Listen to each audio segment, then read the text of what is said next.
তোমরা তো এই সূরা শুনে চুপ করে বসে আছো, কিন্তু তায়েফের ময়দানে জিনদের কাছে এই সূরাটা আমি তেলাওয়াত করেছিলাম, তারা কিন্তু চুপচাপ বসে থাকে নাই। যতবার আমি ফাবি আইয়ি আলা রাব্বিকুমা তুকাযিবান পড়েছি, এই আয়াতের বিপরীতে তারা উত্তর দিয়েছে, কারণ এই আয়াতটা একটা প্রশ্ন। It's a question from your Lord to mankind and jinnkind. এটা আল্লাহর পক্ষ থেকে মানব জাতি এবং জিন জাতির কাছে রেখে দেওয়া একটা প্রশ্ন। ফাবি আইয়ি আলা রাব্বিকুমা তুকাযিবান, আমার কোন নেয়ামতকে অস্বীকার করবি তুই? আল্লাহর কোন নেয়ামত অস্বীকার করার কোনো ক্ষমতা আমাদের আছে? নাই, অসম্ভব। এজন্য এটা একটা প্রশ্ন। আল্লাহর হাবিব বললেন, আমার প্রাণের সাহাবারা, তোমাদের সামনে যখন সূরা রহমান তেলাওয়াত করলাম তোমরা চুপচাপ, কিন্তু তায়েফের ময়দানে যখন জিনদের কাছে তেলাওয়াত করেছি তখন তারা চুপচাপ থাকে নাই। যতবার আমি ফাবি আইয়ি আলাই রাব্বিকুমা তুকাযিবান তেলাওয়াত করেছি, প্রত্যেকটা আয়াত শেষে এই প্রশ্নের উত্তর তারা দিয়েছে। সুবহানাল্লাহ পড়ে। যতবার এই আয়াতটা পড়েছি প্রত্যেকবার এই আয়াত শেষে তারা প্রশ্নের উত্তর দিয়েছে। তারা প্রত্যেকবার বলেছে, লা বিশাইইন মিন নিআমিকা রাব্বানা নুকাযযিবু ফালাকাল হামদু। আল্লাহ, তোমার কোনো নেয়ামত অস্বীকার করার কোনো সুযোগ নাই, সব প্রশংসার মালিক তুমি। আবার যখন এই আয়াতটা আমি পড়েছি আবার উত্তর দিয়েছে, আবার আমি পড়েছি আবার উত্তর দিয়েছে। এরকম একবার নয়, দুইবার নয়, 5 বার নয়, 10 বার নয়, 31 বার এই আয়াতটা তেলাওয়াতের পর পর জিনেরা এই আয়াতের উত্তর আমার সামনে দিয়েছে। সুবহানাল্লাহ। কোন লা বিশাইইন মিন নিআমিকা রাব্বানা নুকাযযিবু ফালাকাল হামদু। We cannot deny any of your mercy and blessings. All praises to you. All praises to you. সব ক্ষমতার মালিক একজন, চিল্লায় বলতে হবে, তিনি কে? তিনি হচ্ছেন আল্লাহ। ফাবি আইয়ি আলা রাব্বিকুমা তুকাযযিবান, আমার কোন নেয়ামতকে তোমরা অস্বীকার করবে? এই আয়াতটা সবার মুখস্থ আছে না নাই? মজার ব্যাপার হলো এই আয়াতটা আল্লাহ তাআলা এই সূরার ভেতরে 1 বার, 2 বার, 5 বার, 10 বার নয়, 31 বার উল্লেখ করেছেন। কয়বার? 10 বার বললেও তো হয়তো, 20 বার বললেও তো হতো, 31 বার বললেন কেন? তার মানে এটা জরুরি, এটার সিগনিফিক্যান্স, তাৎপর্য অনেক বেশি। যেই জিনিস যত গুরুত্বপূর্ণ এটা বারবার বলতে হয়, ঠিক কিনা? এজন্য আল্লাহ তাআলা বারবার বলেছেন, বারবার আমাদেরকে সচেতন করেছেন। ফাবি আইয়ি আলাই রাব্বিকুমা তুকাযযিবান।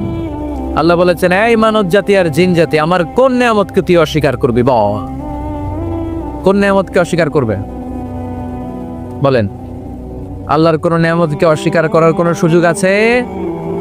ওয়া ইন তা'উদ্দু নি'মাতাল্লাহি লা তুহসুহা ইন্নাল ইনসানা লাযালুমুন কাফার। যদি আমার নেয়ামতগুলো গুনতে শুরু করে দাও, গুনতে গুনতে তোমার জীবন শেষ হয়ে যাবে, হায়াত ফুরিয়ে যাবে। আমি আল্লাহর নেয়ামত গুনে কশিনকালেও তোমরা শেষ করতে পারবে? সাগরের জল যদি কালি হয়ে যায়, গাছের পাতা যদি খাতা হয়ে যায়, সাগরের জল নামক কালি দিয়ে গাছের পাতা নামক খাতার উপরে যদি আল্লাহর প্রশংসা লিখতে শুরু করে দেন, আল্লাহ বলে গাছের পাতাও ফুরিয়ে যাবে, সাগরের জলও ফুরিয়ে যাবে, কিন্তু আমার প্রশংসা করে তোমরা শেষ করতে পারবে না। এজন্য আল্লাহর প্রশংসা করতে হবে বেশি বেশি নাকি কম কম? কম কম না বেশি বেশি? ফাবি আইয়ি আলা রাব্বিকুমা তুকাযযিবান, আমার কোন নেয়ামতকে তোরা অস্বীকার করবি? বল। O mankind and jinnkind, which of my mercy and blessings you wanna deny? আমার কোন নেয়ামতকে অস্বীকার করবি? অস্বীকার করার সুযোগ আছে? নাই। আল্লাহ হাবিব সাল্লাল্লাহু আলাইহি ওয়াসাল্লাম এই সূরাটাকে বড় পছন্দ করতেন। সূরাতু আর রহমান। সূরার নাম কি? আরো জোরে বলেন। কোরআনের 55 নম্বর সূরা এটা। কত নাম্বার? আয়াত আছে 78টা। কয়টা? সূরাটা মাক্কি সূরা। কি সূরা? এবার প্রশ্ন করি, উত্তর দেন। এই সূরাটা কোরআনের কততম সূরা? 55। আয়াত কয়টা? 78টা। মাক্কি না মাদানী? মাশাআল্লাহ, এই তো আপনারা উত্তর করতে পেরেছেন। এই সূরাটার একটা চমৎকার নাম আছে। বাইহাকী শরীফে আল্লাহর হাবিব সাল্লাল্লাহু আলাইহি ওয়াসাল্লাম ইরশাদ করেন, ইন্না লিকুল্লি শাইইন আরুস ওয়া আরুসুল কুরআনি সূরাতু আর রহমান। আল্লাহর হাবিব বললেন, সবার জন্য একজন নববধূ আছে, কোরআনেরও একটা নববধূ আছে। কোরআনের নববধূর নাম হচ্ছে সূরা আর রহমান। আওয়াজ করে সুবহানাল্লাহ বলতে পারলেন না? নববধূ বোঝেন তো? হ্যাঁ, নতুন বউ। নববধূ মানে কি? আল্লাহর হাবিব বললেন, ইন্না লিকুল্লি শাইইন আরুস ওয়া আরুসুল কুরআনি সূরাতু আর-রহমান। সবার জন্য একটা নববধূ আছে, কোরআনেরও একটা নববধূ আছে। কোরআনের নববধূর নাম সূরা আর-রহমান। নববধূ যেমনি বাসর রাতে হাতে পায়ে আলতা মেখে, বেনারসি শাড়ি পরে, লিপস্টিক দিয়ে, খোপায় ফুল দিয়ে, জুয়েলারি পরে, অর্নামেন্টস করে, মেকআপ করে, পার্লারিং করে তার স্বামীর জন্য ওই রাতে সে নিজেকে উজাড় করে সাজায়, ঠিক কিনা? ঠিক তেমনি আল্লাহ তাআলা এই দুনিয়াতে আমাদেরকে কি কি নেয়ামত দিয়েছেন, আবার কি কি নেয়ামত জান্নাতে গেলে দিবেন, তার সব কিছু বর্ণনা করে এই সূরাটাকে তিনি উজাড় করে সাজিয়েছেন। সূরাটার নাম কি? আরো জোরে বলেন, কি নাম? আর-রহমান। একটা দুর্বল বর্ণনায় এসেছে, দুর্বল বর্ণনায়, যে আল্লাহ তাআলা, স্বয়ং আল্লাহ তাআলা জান্নাতে জান্নাতীদেরকে এই সূরা আর-রহমানটা নিজ কণ্ঠে তেলাওয়াত করে শোনাবে। আমরা আল্লাহর কণ্ঠের তেলাওয়াত শুনতে চাই কি চাই না? আল্লাহর তেলাওয়াত কি আমাদের মতো তেলাওয়াত? আল্লাহ দেখতে কি আমাদের মতো? লাইসা কামিসলিহি শাই, তার মতো কেউ নাই। তার মতো কেউ আছে? তার মতো কেউ নাই। তিনি তার মতো। তিনি কার মতো? তিনি তার মতো। লাইসা কামিসলিহি শাই। জান্নাতীরা যখন জান্নাতে ঢুকবে, আল্লাহ তাআলা প্রশ্ন করবেন, ও জান্নাতীরা, এই কোরআনে যত নাজ নেয়ামতের বর্ণনা দিয়েছিলাম তার সবগুলো কি তোমরা পাই টু পাই বুঝে পেয়েছো? জান্নাতীরা বলবে পেয়েছি। হঠাৎ এক জান্নাতি হাত তুলে বলবে, আল্লাহ, একটা জিনিস তো পাই নাই। সবাই বলে পাইছি, তুমি পাও নাই। কি পাও নাই? কয়, আমনেরাই তো পাই নাই। সুবহানাল্লাহ পড়বেন না? আপনাকেই তো পাই নাই। সব দেখলাম, সব খাইলাম, সব দেখলাম, কিন্তু আপনারা তো দেখলাম না। আল্লাহ তাআলা তখন বিশাল জান্নাতের এক কনফারেন্স রুমে সবাইকে বসিয়ে আল্লাহর দিদার মানুষকে দেখাবেন। আল্লাহ তাআলা তার গোপন সৌন্দর্যকে সেদিন জান্নাতীদের সামনে প্রকাশ করে দিবে। আল্লাহর হাবিব বসবেন ওই কনফারেন্স রুমে সবার সামনে। আল্লাহর হাবিবের পেছনে বসবে অন্যান্য নবীরা, তারপরে সোহাদা, সালেহীন, আউলিয়া, সবাই বসবে ওই জান্নাতের কনফারেন্স রুমে। আমরাও যেন বসার জায়গায় পাই, আল্লাহ তুমি তৌফিক দিয়ে দিও। আল্লাহ তাআলা অনেকগুলো নূরের পর্দার পেছন থেকে নূরের ঝলকানি মারবেন। ওই ঝলকানি এক মুহূর্তের জন্য দিবেন। এক মুহূর্ত। কয় মুহূর্ত? 70,000 নূরের পর্দার কথা বলা হয়। এই বর্ণনাটাও দুর্বল। পর্দা আছে, কিন্তু কয় হাজার জানে কে? আল্লাহ। ওই পর্দা সরিয়ে আল্লাহ তাআলা সৌন্দর্যের বা নূরের ঝলকানির এক আলোক ছোটা জান্নাতীদের সামনে তুলে ধরবেন এক মুহূর্তের জন্য। কয় মুহূর্ত? আলোক ছোটা দিয়েই আবার নাই, আবার সরাই ফেলবে। ওই এক মুহূর্ত দেখে জান্নাতীরা পাগল হয়ে যাবে, অপলক নেত্রে তাকিয়ে থাকবে। এইভাবে চোখের পলক ফেলবে না, চোখ মেলে তাকিয়ে আছে। কিন্তু সামনে কিন্তু আল্লাহর নূর আর নাই, কারণ ওইটা আসছিল কয় মুহূর্তের জন্য? এক মুহূর্ত পরে নাই। কিন্তু কি যে দেখলাম, কত সুন্দর! কোটি কোটি বছর এরকম অপলক নেত্রে জান্নাতীরা তাকিয়ে থাকবে। ইন্নাল্লাহা জামিলুন ইউহিব্বুল জামাল। আল্লাহ নিজে সুন্দর, সৌন্দর্যকে পছন্দ করেন। আল্লাহর চাইতে সুন্দর কিছু হতে পারে? চিল্লায় বলেন, পারে? পৃথিবী সুন্দর, মানুষ সুন্দর, আসমান সুন্দর, জমিন সুন্দর, সুন্দরে সুন্দরে পাল্লা। জানি না কত সুন্দর তুমি আল্লাহ, জানি না কত সুন্দর তুমি আল্লাহ। সুবহানাল্লাহ পড়েন। আল্লাহ তাআলা তার সৌন্দর্যকে সেদিন জান্নাতীদের সামনে তুলে ধরবে।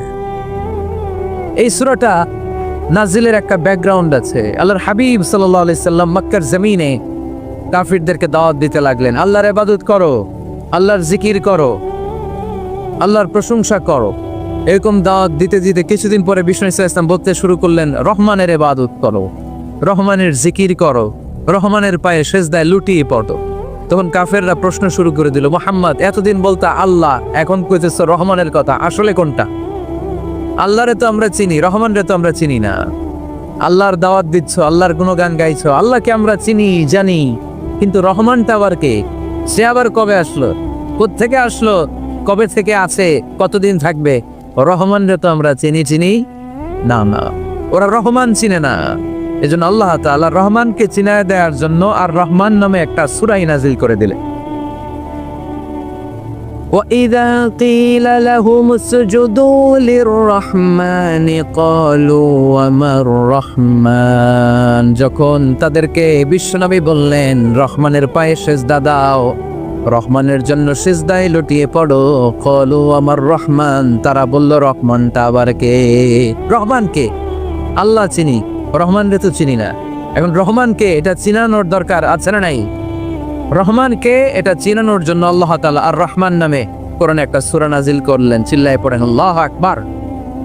কাফেরদেরকে জানানোর জন্য রব্বুল আলামিন সূরাত আর রহমান নাজিল করলেন আর বললেন আর রহমান আল্লামাল কুরআন খালাকাল ইনসান আল্লামাহুল বায়ান। দয়াময় রহমান শেখালেন কোরআন, বানালেন ইনসান, শেখালেন বায়ান। দয়াময় রহমান শেখালেন কোরআন, বানালেন ইনসান, শেখালেন বায়ান। দয়াময় রহমান শেখালেন কোরআন, বানালেন ইনসান, শেখালেন বায়ান। দয়াময় রহমান শেখালেন কোরআন, বানালেন ইনসান, শেখালেন বায়ান। আল্লাহু আকবার। আল্লাহ বলেন রহমান রে চিনো না? আর রহমান আল্লামাল কুরআন খালাকাল ইনসান আল্লামাহুল বায়ান। আমি হলাম রহমান, আমি দয়াময়, আমি মেহেরবান। আমার দয়ার কোনো শেষ নাই, আমার মায়ার কোনো শেষ নাই। আমার দয়া ভালোবাসা ছাড়া এই পৃথিবীতে কোনো কিছু হওয়া সম্ভব। ওয়াসিআত রাহমাতি কুল্লা শাই, সব জায়গায় আমার আল্লাহর রহমত আছে না নাই? আল্লাহর রহমত ছাড়া এক ফোঁটা বৃষ্টি আকাশ থেকে জমিনে ঝরে, আল্লাহর রহমত ছাড়া একটা গাছের পাতা মাটিতে পড়ে, আল্লাহর রহমত ছাড়া একটা শ্বাস আমরা ভেতরে ঢুকাতে পারি, আল্লাহর রহমত ছাড়া পৃথিবীতে কিচ্ছু সম্ভব না। চিল্লায় বলেন ঠিক কি না? আমার আল্লাহর দয়া ভালোবাসা যে কত বেশি আমরা জানি না, আমরা জানি না। আরশের বুকে আল্লাহ বিশাল সাইনবোর্ডে লিখে রেখেছেন সাবাকাত রাহমাতি গাদাবি, সাবাকাত রাহমাতি গাদাবি। এর মানে হচ্ছে আমার রাগের উপরে আমার দয়া বিজয় লাভ করেছে। সাবাকাত রাহমাতি গাদাবি, আমার রাগও আছে, আল্লাহর রাগ আছে না? আমার দয়াও আছে, আল্লাহর দয়া আছে না? আল্লাহ বললেন আমার রাগও আছে, আবার আমার দয়াও আছে। তবে জেনে রেখো আমার রাগের চেয়ে দয়া বেশি। আল্লাহর কোনটা বেশি? দয়া বেশি। আমাদের পাপ অন্যায় যত বড় হোক, মনে রাখবেন আল্লাহর দয়া তার চাইতেও বড়। নাকি ছোট? আপনি যত বড় পাপ করেন না কেন, আমাদের জন্য আল্লাহর পক্ষ থেকে দয়া আছে না নাই?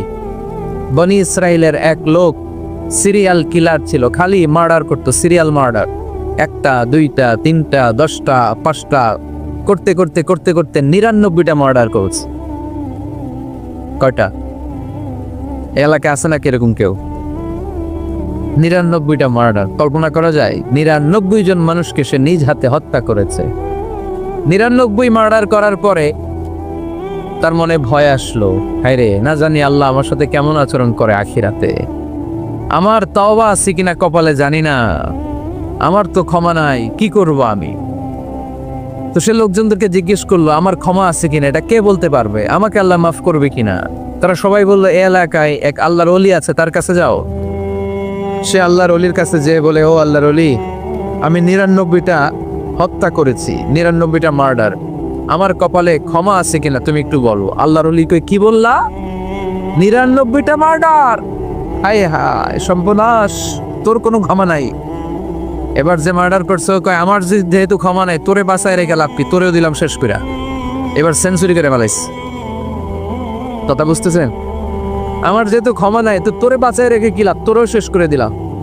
এবার সেঞ্চুরি। সেঞ্চুরি করার পরেও ভয় আসছে না নাই অন্তরে? অন্তরে তো আল্লাহর ভয়। কই যাবে? খুঁজতে লাগলো কে সমাধান দিতে পারবে। একজন বললো ওই এলাকায় একজন বড় আলেম আছে, ওই আলেমের কাছে যাও। সে আলেমের কাছে যেয়ে বলে, আলেম আমি 99টা হত্যা করেছি, এখন আমার বড্ড ভয় হয়, আল্লাহ আমারে মাফ করবে কিনা, তুমি একটু আমারে বলো। আলেম বলে, তোমার গুনাহ যত বড়ই হোক, আমার আল্লাহর দয়া তার চাইতেও বড়। তুমি কি পাপ করেছো, কি অন্যায় করেছো তুমি? তুমি জানো না আমার রব কত মেহেরবান, তিনি কত দয়ালু, তিনি ভালোবাসার আধার, তিনি করুণার আধার। তোমার পাপ অন্যায় যদি হয় খালের পানির সমান, বিলের পানির সমান, আমার আল্লাহর দয়া সাগরের পানির সমান। তোমার পাপ আর অন্যায় যদি হয় পাহাড়ের সমান, আমার আল্লাহর ভালোবাসার দয়া হচ্ছে আকাশের সমান। তুমি যদি তওবার মতো তওবা করতে পারো, ক্ষমার মতো ক্ষমা চাইতে পারো, চোখের পানি ছেড়ে, চোখের পানির বড় দাম, চোখের পানির মধ্যে বিশাল কারিশমা, এটা আল্লাহ খুব পছন্দ করে। 2 ফোঁটা পানি আল্লাহ পছন্দ করে। 1, জেহাদের ময়দানে শহীদের গা বেয়ে ঝরে পড়া রক্তের ফোঁটা। 2 হচ্ছে অনুতপ্ত বান্দার চোখের পানির ফোঁটা। বান্দা যখন অনুতপ্ত হয়ে চোখের পানি ছেড়ে কাঁদে, তার চোখের পানি চোখ বেয়ে নাকের ডগা বেয়ে মাটিতে পড়ার আগেই ওই অনুতপ্ত বান্দার সব গুনাহ আল্লাহ মাফ করে দেয়। সে জিজ্ঞেস করলো, আমার ক্ষমা আছে কিনা? আলেম বলে, আছে, ক্ষমা আছো। তওবার মতো তওবা কর, তাওবাতান নাসুহা। তওবার মতো তওবা করলে আল্লাহ ঠিকই মাফ করবে। সে এতটাই অনুতপ্ত হলো, এতটাই, সে আল্লাহর কাছে ক্ষমা চাইতে শুরু করলো। আলেম পরামর্শ দিল, তুমি যে এলাকায় থাকো এলাকাটা ভালো না, এলাকাটা ছাড়ো, এখানে সব ডাকাতদের এলাকা, তুমি একটা ভালো এলাকায় যাও, ওখানে যে তওবা করে ভালো মানুষ হয়ে যাও। সে নিয়ত করে কাপড় চোপড় গুছিয়ে ভালো এলাকায় যাবে। ঘর থেকে বেরোয়ার সাথে সাথেই মালাকুল মউত চলে আসছে, তার রুহু কবজ করে ফেলছে। এখন রুহুকে নিয়ে যাবে। ফাজাত মালাইকাতুর রাহমা ওয়া মালাইকাতুল আযাব। রহমতের ফেরেশতারাও আসছে, আযাবের ফেরেশতারাও আসছে। রহমতের ফেরেশতারা বলে, না না, সে তওবার নিয়ত করেছে, যদিও তওবা করতে পারে নাই, যদিও ভালো এলাকায় যেতে পারে নাই, তওবার নিয়ত করেছে, অনুতপ্ত হয়েছে, ক্ষমা চাওয়ার চিন্তা করেছে, আমরা তার রুহু নিয়ে ইল্লিনে রেখে দেব। আযাবের ফেরেশতারা বলে, না না, 99টা হত্যা করার পরে আরো একটা হত্যা করে সেঞ্চুরি করেছে, এখনো তো ভালোভাবে তওবা করতে পারে নাই, তার রুহুটা নিয়ে আমরা সিজ্জিনের ভেতরে ঢুকায়ে দেব। 2 দল ফেরেশতার মারামারি, এ বলে আমরা নিব, এ বলে আমরা নিব। ঝগড়া আছে না নাই? আল্লাহ বললেন, রাখো রাখো, ঝগড়ার দরকার নেই। এক কাজ করো, যেখানে মারা গিয়েছে ওইখান থেকে ফিতা দিয়ে মাপতে শুরু কর। ভালো এলাকাটা যদি কাছে হয় জান্নাতের ফেরেশতারা নেবে, খারাপ এলাকা যদি কাছে হয় জাহান্নামের ফেরেশতারা নেবে। খারাপ এলাকা তো একেবারেই কাছে, ঘর থেকে বেরোর সাথে সাথে মৃত্যু হয়েছে। আর ভালো এলাকা তো অনেক দূর। আল্লাহ জামিন তারে আদেশ দিলেন, জামিন, এই অনুতপ্ত বান্দার জন্য তুই ভালো এলাকাটা কাছে চলে আ। ভালো এলাকাটার জামিনটা তুই সংকুচিত হয়ে যা। যদিও ঘর থেকে বের হয়েছে একেবারে কাছে, খারাপ এলাকাটা হাজার হাজার মাইল দূরে চলে যা। ফিতা দিয়ে মাপ দিয়ে দেখে, সর্বনাশ, ভালো এলাকাটা তো একেবারেই কাছে, খারাপ এলাকাটা অনেক দূরে। আল্লাহর ফয়সালা অনুযায়ী রহমতের ফেরেশতারা তার রুহুকে নিয়ে জান্নাতের ভেতরে ঢুকিয়ে দিয়েছে। 99টা হত্যা করার পরে আরো একটা হত্যা করে সেঞ্চুরি, 100টা খুন করছে। আপনি কয়টা করছেন? আমি কয়টা করছি? তো 100টা গুণ করে যদি ও মাপ পেতে পারে আমার আল্লাহর কাছ থেকে, আমরা কি ক্ষমা পেতে পারি না? ওর পাপের কাছে আমাদের পাপ কি? কয় ওয়াক্ত নামাজ ছাড়ছেন আপনি? কয়টা মিথ্যা কথা বলছেন? কতবার ঘুষ খাইছেন? কত টাকা সুদে লাগাইছেন? কত অন্যায় করছেন? কত জুলুম করেছেন? মনে রাখবেন, আপনার পাপ, আপনার অন্যায়, আপনার জুলুম যত বড় হোক না কেন, আমার আল্লাহর দয়া তার চাইতে পড়ে। এজন্য আল্লাহ নিজের পরিচয় দিয়ে বললেন, আর রহমানু আল্লামাল কুরআন খালাকাল ইনসান আল্লামাহুল বায়ান। আমি রহমান, আমি দয়ার সাগর। আমি কি? আল্লাহ তুমি দয়ার সাগর, রহমানুর রহিম। তোমার দয়ায় পূর্ণ আমার সারা নিশিদিন, তোমার দয়ায় পূর্ণ আমার সারা নিশিদিন। আলহামদুলিল্লাহ পড়ে। তাহলে বুঝতে পারলাম আমার আল্লাহর দয়ার কোনো শেষ আছে? চিল্লায় বলতে হবে, আছে। দয়া আর ভালোবাসাকে সৃষ্টি করার পরে আল্লাহ তাআলা 100 টুকরা করলেন। কয়শো টুকরা? সবাই শুনতেছেন? কষ্ট হচ্ছে তো উত্তর দিচ্ছেন না যে? কত টুকরা করলেন? 100 টুকরা করে 99 টুকরা দয়া ভালোবাসা আল্লাহ তাআলা নিজের কাছে রেখে দিলেন। আর 1 টুকরা দয়া আর ভালোবাসা আল্লাহ তাআলা গোটা বিশ্বের সবার মাঝে ভাগ করে দিলেন। আমরা সবাই মিলে পাইছি কয় টুকরা ভালোবাসা? উনি রেখে দিয়েছেন কয় টুকরা? ওই 1 টুকরার কিছু অংশ আমিও তো পাইছি, তাই না? আপনি পেয়েছেন, আমরা সবাই পেয়েছি, গোটা বিশ্বের সবাই আদম আলাইহিস সালাম থেকে শুরু করে কিয়ামত পর্যন্ত যারা আসবে, এসেছিল এবং এখন আছে, সবাই মিলে কয় টুকরা? ওনার কাছে কয় টুকরা? কিন্তু এই এক টুকরা যে আমরা সবাই ভাগে যোগে পাইলাম, আমাদের ভালোবাসার নমুনা দেখছেন? একজন আর একজনের ভালোবেসে বলে আত্মহত্যা করে ফেলে, আছে না নাই? আছে না? আহা, সালমান শাহ মারা গেছে, এই দেশের কয়েকটা মেয়ে গলায় রশি দিয়ে আত্মহত্যা করছে, শুনছেন? আহা, অমুক সেলিব্রিটির কি হয়েছে, ছাদ থেকে লাফ দিয়ে পরে মাথা ফড়ায় ফেলছে। ভালোবাসা আছে না নাই? যারে ভালোবাসে তার নাম আবার ছেলেরা হাতের মধ্যে কেটে কেটে লেখে। শরীয়তপুরে এগুলো নাই আলহামদুলিল্লাহ। হ্যাঁ, প্লাস দিয়ে লেখে, প্লাস। ধরেন আব্দুল্লাহ প্লাস শামিমা, তো এ প্লাস এস, রক্ত দিয়ে লেখে, রক্ত। আমি অবাক হই, নিডেল সুই দিয়ে কেটে কেটে লেখে আব্দুল্লাহর এ প্লাস শামিমার এস। কি ভালোবাসা! এক ভাগ ভালোবাসার ছিটে ফোটা সবাই মিলে পাইছে। এইটার ঠেলা যদি এরকম হয়, তাহলে যিনি 99 ভাগ ভালোবাসা রেখে দিয়েছে তার ভালোবাসা বেশি না কম? দেখেন, ছোট্ট বাচ্চাটা রাতে খেতে চায় না, মা যদি বলে খাও, বলে না, খাবো না। আব্বু অফিস থেকে আসুক, আব্বুর কোলে বসে বসে আব্বু আর আমি একসাথে খাবো। এই ছোট্ট বাচ্চাটা কিছু বোঝে না, কিন্তু তারপরও তার বাবার জন্য ভালোবাসা তার হৃদয়ে ঢুকাই লিছে কে? আপনাদের এলাকায় মুরগি পালেন না আপনারা? মুরগি যখন বাচ্চা নিয়ে হাঁটে, দেখবেন মুরগি ছানা ধরা যায় না, ধরতে গেলে মা মুরগিটা কি করে? কামড় দিতে আসে। এই ছোট্ট বাচ্চাগুলোর জন্য মা মুরগিটার হৃদয়ের ভিতরে ভালোবাসা ঢুকাই দিল কে? আহা, আমি পত্রিকাতে এমনও দেখেছি, বন্যায় এক মা পানি খেতে খেতে মরে গিয়েছে, কিন্তু শিশুটাকে একটা বালতির মধ্যে চাপিয়ে মাথায় তুলে ধরে রেখেছে। মা পানি খেতে খেতে নিজের জীবনকে বিলিয়ে দিয়েছে, কিন্তু বাচ্চাটা মরে নাই। বাচ্চার জন্য কি ভালোবাসা! এই ছোট্ট বাচ্চার জন্য মায়ের হৃদয়ে জান স্যাক্রিফাইসের মতো এই ভালোবাসা ঢুকাই দিল কে? কিছুদিন পরে আবার আসতেছে বিশ্ব ভালোবাসা দিবস। কখন দেখা যাবে ভালোবাসা কারে কয়? মাদারীপুরের কোনো ফুল বাগান আর খুঁজে পাওয়া যাবে না ফুল, ঠিক কিনা? এই শরীয়তপুর এলাকায় নিশ্চয়ই আপনারা শরীয়ত লঙ্ঘন না করে ইসলামকে প্র্যাকটিস করেন, নাকি এখানেও বিশ্ব ভালোবাসা আছে? হ্যাঁ, আছে তো। শরীয়তপুর না? হ্যাঁ, ওই দিন 14 ফেব্রুয়ারি শরীয়ত যায় কই? এগুলোর সাথে ইসলামের কোনো সম্পর্ক? আমাদের প্রতিদিনই ভালোবাসা, সকালে ভালোবাসা, বিকেলে ভালোবাসা, সন্ধ্যায় ভালোবাসা, শীতকালে ভালোবাসা, গ্রীষ্মকালে ভালোবাসা। আমাদের ইসলামে শুধু ভালোবাসাবাসী, ঠিক কিনা? রাসূল আমারে ভালোবাসা, রাসূল আমার আলো আশা, রাসূল আমার প্রেম বিরহের মূল আলোচনা, রাসূল আমার কাজে কর্মের অনুপ্রেরণা। চিল্লায় পড়েন আল্লাহু আকবার।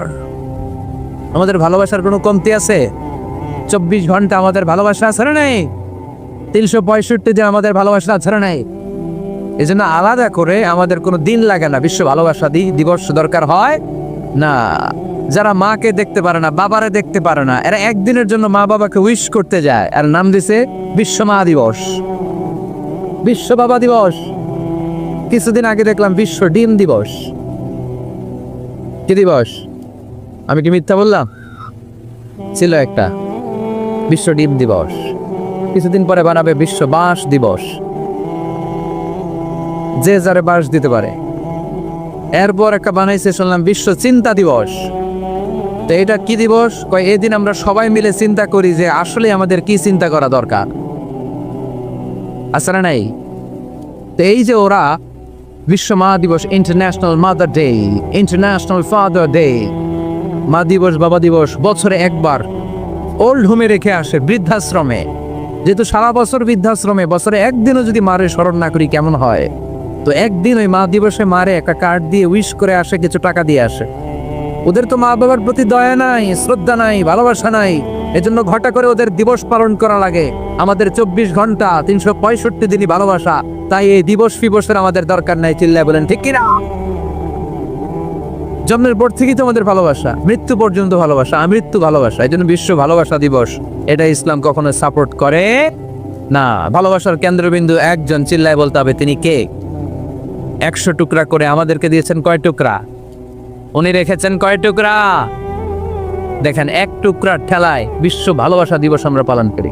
ভালোবাসার গান, ভালোবাসার নাটক, ভালোবাসার ফিল্ম, ভালোবাসার কবিতা, অভাব নাই। কত ভালোবাসার স্টোরি আপনারা জানেন, এত ভালোবাসা। কিন্তু সবাই মিলে ভালোবাসার এক অংশ আমরা ভাগে যোগে পেয়েছি। এক অংশের নমুনা যদি এমন হয়, 99 টুকরা ভালোবাসা যিনি রেখে দিয়েছেন নিজের মধ্যে, তার ভালোবাসা বেশি না কম? চিল্লায় বলেন, বেশি না কম? এজন্য আমরা আল্লাহর ভালোবাসার ভিখারি, আমরা আল্লাহ তাআলার রহমতের ভিখারি। আল্লাহর রহমত ছাড়া কেউ কোনোদিন জান্নাতে যেতে পারবে? কোনোদিন নিজের আমল নিয়ে বড়াই করবেন না। আপনার কি ভাবেন যে আপনার আমল দিয়ে আপনি জান্নাতে যাবেন? শরীয়তপুরের আজকের এই প্যান্ডেলে যারা বসে আছেন, কার এরকম ভরসা আছে যে হুজুর আমি এত আমল করেছি, আমার আমলের বদৌলতে আমি জান্নাতে ঢুকবো? কে কে আছেন দেখি? আল্লাহর ওলি আছে এরকম কোন? আল্লাহর ওলি হ্যাঁ আছে? নাই। আল্লাহর হাবিব বললেন, আল্লাহর রহমত ছাড়া, ভালোবাসা ছাড়া কেউ কোনোদিন জান্নাতে ঢুকতে পারবে? আম্মা জান আয়েশা বললেন, ইয়া রাসূলুল্লাহ আপনিও না? আল্লাহর হাবিব বললেন, না আমিও না, তবে আল্লাহর রহমত আর দয়া সেদিন আমাকে ঘিরে রাখবে। মান নুকিশা উযিবা, যার হিসাব আল্লাহ সেদিন চাইবেন সে ধরা খেয়ে যাবে। সব সময় আল্লাহর কাছে এই দোয়াটা যেন আমরা করি, আল্লাহ কিয়ামতের দিন তুমি আমার হিসাব নিও না, আল্লাহ তুমি আমার বিচার বসিও না, আল্লাহ তুমি দয়া করে আমারে মাফ করে দিও। আল্লাহ যার বিচার করবেন ও জাহান্নামে যাবে, আর যার বিচার করবেন না সে জান্নাতে যাবে। আল্লাহ যদি বিচার করে আর পাই টু পাই হিসাব নেয়, নামাজ করলি না কেন, রোজা রাখলি না কেন, মিথ্যা বললি কেন, খাদ্যে ভেজাল দিলি কেন, মাছে ফরমালিন দিলি কেন, যৌতুক খাইলি কেন, ঘুষ খাইলি কেন, উল্টাপাল্টা করলি কেন, জিনা করলি কেন, একটার পর একটা প্রশ্ন বানে যদি সেই ভয়ঙ্কর দিনে আল্লাহ আমাদেরকে জর্জরিত করে, আমাদের কোনো উত্তর আছে? সেদিন আমাদের বাঁচার কোনো উপায় আছে? তাই আমরা সবাই আল্লাহর কাছে দোয়া করবো, আল্লাহ কোনো বিচার টিচার মানি না, আমরা কোনো বিচার করতে পারবো না, দয়া করবা। কথা কয় না? কি করবে? এবার আওয়াজ করে বলেন, বিচার চান না দয়া চান? রোজ হাসরে আল্লাহ আমার করোনা বিচার, আল্লাহ করোনা বিচার, পড়েন আমিন। রোজ হাসরে আল্লাহ আমার করোনা বিচার, আল্লাহ করোনা বিচার, বিচার চাহে না তব দয়া চাহে এ গুনাহগার, আল্লাহ পড়েন আমিন। তিনি যদি দয়া করেন তবেই আমরা জান্নাত যেতে পারবো, ঠিক কিনা? এজন্য আল্লাহ বললেন, আর রহমানু আল্লামাল কুরআন খালাকাল ইনসান আল্লামাহুল বায়ান। আমি হলাম রহমান। কাফেররা বলে রহমানকে জানি না, রহমানকে চিনি না। আল্লাহ বলে রহমান রে চিনে না, ও আমার নাম রহমান, আমি দয়ালু, আমি মেহেরবান, ঠিক কিনা? এজন্য প্রতিদিন সূরা ফাতিহায় দ্বিতীয় আয়াতটা আমরা কি পড়ি? আর রহমান আর রাহিম, ঠিক কিনা? তিনি দয়ার সাগর, তিনি মায়ার সাগর।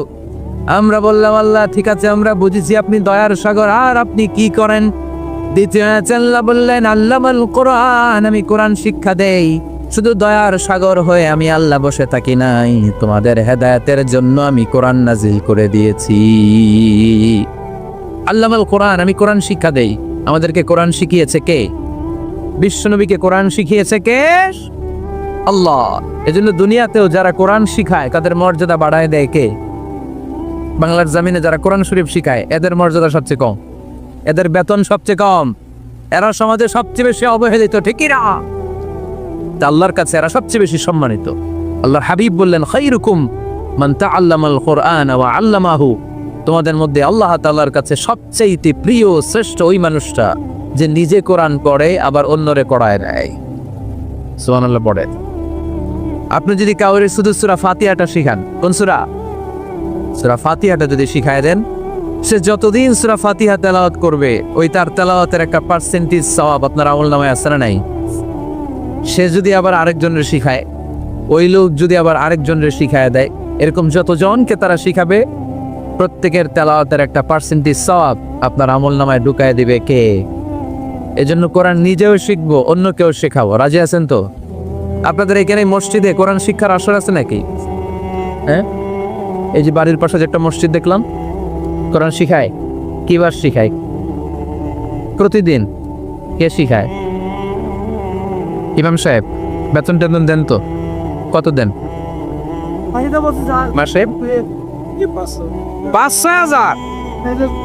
বলে কি এক একটা ইমামের কমসে কম 1 লক্ষ টাকা বেতন হওয়া দরকার, ঠিক কিনা? না খেয়ে না পড়ে অল্পতে তুষ্ট থেকে যারা শুকরিয়া করে এরা আমাদের আইম্মাতুল মাসাজিদ, মসজিদের ইমামরা, মসজিদের মুয়াজ্জিনরা। এক একটা মসজিদের মুয়াজ্জিনের গলা হবে এরকম বিশাল উঁচু। কিয়ামতের ময়দানে সবাই আমরা এর দিকে তাকায় থাকবো, কিরে ভাই তোর গলা উঁচু কেন? সে বলবে আমার এই গলা দিয়ে প্রতিদিন 5 বার আমি আজান দিয়েছি। কিয়ামতের ময়দানে ঠিকই সম্মানিত, দুনিয়ায় আমরা চিনলাম না ওনাদেরকে। এজন্য কোরআন শিক্ষার আসর জন্য আমরা গড়ে তুলি। তালিমুল কোরআন প্রজেক্ট লাগবে, শিশুদের কোরআন শিক্ষার আসর, নারীদের কোরআন শিক্ষার আসর, বয়স্কদের কোরআন শিক্ষার আসর। আমরা কোরআন শিখে মরতে চাই, কোরআন জেনে মরতে চাই। No excuse will be granted that day. সেদিন আল্লাহ কোনো এক্সকিউজ গ্রহণ করবে না। সব পারো, হিন্দি তো ঠিকই কইতে পারো। হিন্দিতে কথা কইতে পারে না ছেলেপেলেরা? হিন্দি সিনেমা এমন দেখা দেখে হিন্দিতে কথা কইতে পারে।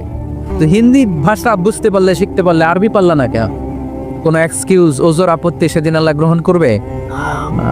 শরীয়তপুরের ভাইরা, আসুন আমরা কোরআন শিখি, আসুন আমরা কোরআন পড়ি। প্রতিদিন একটা আয়াত হলেও কমপক্ষে আমরা যেন কোরআনের অর্থ পড়ি, বঙ্গানুবাদ করি। রাজি আছেন তো? আপনাদের স্মার্টফোন আছে কার কার হাতে দেখি?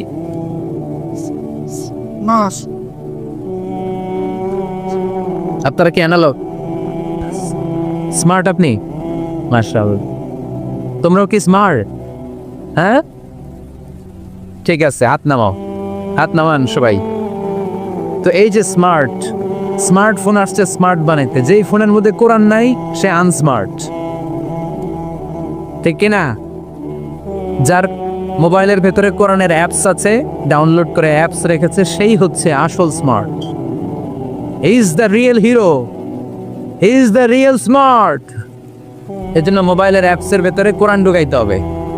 শরীয়তপুরের ছেলেরা খুব সহজ, অ্যান্ড্রয়েড সাইট ইউজ করলে প্লে স্টোরে যাও, যে তুমি বাংলা কোরআন লিখো চলে আসবে। আইফোন যদি ইউজ করো অ্যাপ স্টোরে যাও, ওখানে যে বাংলা কোরআন লিখো চলে আসবে। সহজ। এত সহজ হওয়ার পরেও আল্লাহ কি বললেন আমরা যদি না শিখি, না জানি, আল্লাহ কি ক্ষমা করবে? যা বলার সব আল্লাহ বলে দিয়েছে এই কোরআনে। এই কোরআনে শুরু হয়েছে বিসমিল্লাহির রহমানির রহিম দিয়ে, মানে বা দিয়ে। কি দিয়ে? চিল্লায় বলেন না, কি দিয়ে? বা দিয়ে। আর এই কোরআন শেষ হয়েছে সূরাতুন নাস দিয়ে, যে সূরার শেষ আয়াত হচ্ছে মিনাল জিন্নাতি ওয়ান নাস। বার সিন মিলাইলে কি হয়? বাস। এবার বাসে চড়ে শরীয়তপুর শহরে যাব। ওই বাস না, এই বাস মানে যথেষ্ট, এই বাস মানে সাফিসিয়েন্ট, কাফি। আল্লাহ বুঝালেন এই 30 পারায় 114টা সূরায় আমি যা দিয়েছি এটাই বাস, যথেষ্ট। নতুন করে আর কিচ্ছু লাগবে না। চিল্লায় বলেন ঠিক কিনা? সে কোন বন্ধু বলো বেশি বিশ্বস্ত? সে কোন বন্ধু বলো বড় বিশ্বস্ত? কার কাছে মন খুলে দেয়া যায়, কার কাছে প্রাণ খুলে দেয়া যায়, হওয়া যায় অতি আশ্বস্ত। তার নাম আহমদ বড় বিশ্বস্ত। সুবহানাল্লাহ পড়েন। সেদিন ঈসা আলাইহিস সালামকে আল্লাহ পৃথিবীতে পাঠিয়েছেন শুধু এই অ্যানাউন্সমেন্টটা দেওয়ার জন্য যে ইয়াতি মিন বাদি ইসমুহু আহমদ, আমার পরে একজন নবী আসবে যার নাম হবে আহমদ। আহমদ বড় বিশ্বস্ত। এজন্য রাসূল সাল্লাল্লাহু আলাইহি ইসলামকে আমরা নবী হিসেবে পেয়ে খুশি না বেজার? ইসলামকে ধর্ম হিসেবে পেয়ে খুশি না বেজার? কিন্তু অনেকেই আমরা যে মুসলমান এটা নিয়ে খুশি না। তারা সাহসিকতার সাথে ঘোষণা দিতে পারে না যে ইন্নী মিনাল মুসলিমিন। কিন্তু আমাদের ইসলাম নিয়ে গর্ব করা উচিত, কারণ এই ধর্মকে পাঠিয়েছে কে? এটা মন মস্তিষ্ক প্রসূত কোনো ধর্ম নয়, ঠিক কি না? এটা কি আমাদের বাপ দাদার কথা অনুযায়ী চলে? ইসলাম কি নেতার কথা অনুযায়ী চলে? মসজিদের ইমামের কথা অনুযায়ী চলে? ইসলামের বিধানগুলো সরাসরি নাজিল করেছে কে? সাইয়েদনা ওমর ফারুক বলতেন নাহনু কওমুন আ'আজ্জানাল্লাহু বিল ইসলাম, আমরা তো এমন জাতি যে জাতিকে আল্লাহ তাআলা ইসলামের দ্বারা সম্মানিত করেছে। আমাদের সম্মান ইসলামে। আমাদের সম্মান কোথায়? ফাইন ইবতাগাইনাল ইজ্জাতা বিগাইরিহি আযাল্লানাল্লাহ। ইসলাম রেখে দিয়ে অন্য কোথাও যদি আমরা সম্মান তালাশ করি তাহলে আমাদেরকে অপমানিত করে ছাড়বে কে? এজন্য আমরা যে মুসলমান এটা বুক ফুলিয়ে বলা যাবে তো? পৃথিবীর সব নবীরা মুসলমান ছিলেন। আল্লাহর দেয়া ধর্মের নাম হচ্ছে ইসলাম, এবং এই ইসলামের বিজয় অবশ্যম্ভাবী। পড়েন সুবহানাল্লাহ। যার প্রমাণ আমরা পত্রপত্রিকা খুললে, ইন্টারনেট ব্রাউজ করলে, BBC news, Al Jazeera news, CNN, cable news নেটওয়ার্কের নিউজ পড়লে আমরা জানতে পারি যে গোটা বিশ্বের বিভিন্ন ধর্মাবলম্বী লোকেরা নিজেদের ধর্ম রেখে দিয়ে তারা কালিমা পড়ে মুসলমান হয়ে যাচ্ছে। খুশি লাগে আপনাদের? আপনারা কি জানেন যে আমরা ইবাদত করি এই মসজিদে, খ্রিস্টানরা ইবাদত করে কোথায়? গির্জায়, তাই না? গির্জাকে ইংরেজিতে কি বলে জানেন? চার্চ বলে। তো ইউরোপে এবং আমেরিকাতে যে গির্জাগুলো আছে, এই গির্জাগুলো তারা বিক্রি করতে শুরু করে দিয়েছে। এর কারণ খ্রিস্টানরা তাদের গির্জাগুলোতে ইবাদত করতে যায় না। আমরা তো নামাজ 3 ওয়াক্ত পড়ি, 2 ওয়াক্ত বা 5 ওয়াক্ত, 7 দিনে তো একবার হাজিরা দিতে যাই, ঠিক কিনা? তো ওদের এমন দশা আছে, ওদের গির্জাগুলোতে 1 মাসও যায় না, 6 মাসও একবার যায় না। তো এই গির্জা রাইখা লাভ আছে? লাভ নাই। এই গির্জা ওরা বিক্রি করতে শুরু করেছে, আর ওখানকার মুসলিম কমিউনিটির নেতারা এই সুযোগে এই গির্জাগুলো কম দামে কিনে এটারে মসজিদ বানাইতে শুরু করছে। ইউরোপ আমেরিকাতে আলহামদুলিল্লাহ, আপনারা শুনে খুশি হবেন, ওরা ইসলামিক সেন্টার বলে এগুলোরে। কি বলে? Islamic centre. আমাদের এরকম ইসলামিক সেন্টার করা দরকার, যেখানে দার্স হবে, দার্স, রেগুলার দার্স হবে। এই যে তাফসির মাহফিলগুলো বছরে একবার, গত বছর আসছিলাম এখানে, আবার 1 বছর পরে দেখা, কি শিখলেন কি শিখলেন না, কি বুঝলেন কি বুঝলেন না, আর জানা শোনার সুযোগ হয়েছে নাই। কিন্তু সেন্টার যদি হয়, ওখানে শিশু কিশোরদের আলাদা কোরআন শিক্ষার আসর, আমার বোনদের আলাদা শিক্ষার আসর, বয়স্কদের আলাদা কোরআন শিক্ষার আসর, তারপরে সেখানে হেজামা সেন্টার থাকবে, রুকিয়া সেন্টার থাকবে, তালিম, তাদরিস, তারবিয়ার সব ব্যবস্থাপনা থাকবে। এজন্য সব জায়গায় এরকম সেন্টার থাকার দরকার আছে না নাই? যতদিন আমরা এই ইউনাইটেড থাকব, ততদিন আমাদের দিকে চোখ তুলে তাকাবার খবরদারি কারো থাকবে না। আর ইউনিটি যখন ব্রেকডাউন করবে, আমরা শততা বিভক্ত, একজন আরেকজনের গালি দিবে, একজন আরেকজনের কাফের বলবে, তখনই সমাজের সব শান্তি সুখ এগুলো বিনষ্ট হতে চলবে। জোরে বলেন ঠিক কি না? মুসলিম উম্মাহর মধ্যে এখন এই সমস্যা, ইউনিটি নাই। We don't have any central leadership, আমাদের কেন্দ্রীয় নেতৃত্ব নাই। এই যে ফিলিস্তিনে যে মারে আমাদেরকে পাখির মতো গুলি করে, মিয়ানমারের রাখাইন রাজ্য থেকে 10 লক্ষ মুসলমান তাড়ায় দিল টেকনাফে, এখন তারা পাহাড়ি এলাকায় আশ্রয় নিয়েছে। সিরিয়াতে মার খেয়ে গোটা বিশ্বে এরা ছড়িয়ে আছে। এই যে মুসলমানরা গোটা বিশ্বে মার খায়, আমাদের পক্ষে কথা বলার মতো আমাদের কোনো কেন্দ্রীয় লিডার আছে? সেন্ট্রাল লিডারশিপ নাই। আল খিলাফা আল ইসলামিয়া, ইসলামিক ক্যালিফেট, এটা নাই। এই সেন্ট্রাল লিডারশিপ না থাকার কারণে গোটা বিশ্বে আমরা আজ নির্যাতিত, নিষ্পেষিত। আমাদের কোনো মা বাপ নাই, জোরে কোন ঠিক কিনা? এদিকে লাথি মারলে ওইদিকে যাই, ওদিকে লাথি মারলে এদিকে আসি। আমাদের পক্ষ নিয়ে, আমাদের স্বার্থ নিয়ে যে কথা বলবে, জাতিসংঘে হুঙ্কার তুলবে, ওআইসি থেকে ঘোষণা আসবে, ওরকম একটা নেতাও আমাদের নাই, জোরে বলেন ঠিক কিনা? ওমরে ফারুকের মতো যদি একটা নেতা থাকতো, তাহলে গোটা বিশ্বে মুসলমানরা এক আমব্রেলার নিচে, এক ছাতার নিচে চলে আসতো, তাই না? এমন সাহাবী ছিলেন বিষ্ণু ঈসা ইসলাম তার ব্যাপারে বলেছেন, আসাদ্দুহুম ফি আমরিল্লাহি ওমর। আল্লাহর জমিনে আল্লাহর দ্বীন বাস্তবায়নের জন্য সবচেয়ে কঠিন সাহাবী ছিল যিনি, তিনি হচ্ছেন ওমর। মুনাফিকরা ওমরে ফারুককে দেখে ভয় পেত, খোদ শয়তান ইবলিস ওমরে ফারুককে দেখে ভয় পেত। আলহামদুলিল্লাহ পড়বেন না? বিষ্ণু ঈসা ইসলাম বলতেন, ওমর তুমি যদি এই রাস্তা দিয়ে হাঁটো আর শয়তান তোমারে দেখে, তাহলে শয়তান এই রাস্তা রেখে দিয়ে অন্য রাস্তা দিয়ে হাঁটে। লা নবিয়্যা বা'দি ওয়ালা রাসূলা। আল্লাহ রাসূল বললেন, আমার পরে কোনো নবীও নাই, রাসূলও নাই, তবে আমার পরে কেউ যদি নবী হতো, ওমর নবী হয়ে যেত। এরকম একজন ওমরের আমাদের দরকার। এরকম একজন ওমরের অপেক্ষায় আমরা, একজন হলেই চলবে।